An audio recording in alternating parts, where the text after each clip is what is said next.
ঠিক লাগারে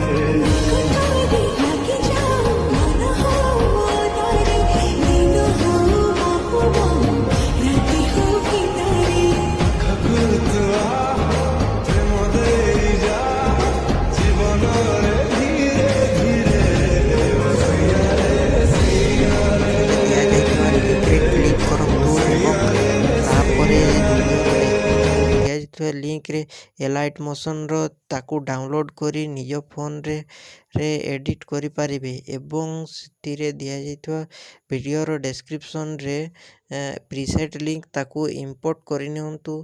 ତାପରେ ସେଥିରେ ଆପଣ ଯାହା କିଛି ଚେଞ୍ଜ କରିବାକୁ ଚାହୁଁଛନ୍ତି ତାହା ଚେଞ୍ଜ କରିପାରିବେ ଏବଂ ନ ଚେଞ୍ଜ କରି ମଧ୍ୟ ଆପଣ ତାକୁ ସିଧା ଡାଉନଲୋଡ଼୍ କରିପାରିବେ। ଯଦି ଭିଡ଼ିଓଟି ଭଲ ଲାଗିଥାଏ ଚ୍ୟାନେଲଟିକୁ ସବସ୍କ୍ରାଇବ୍ ଆଣ୍ଡ ଭିଡ଼ିଓଟିକୁ ଲାଇକ୍ କରିନିଅନ୍ତୁ।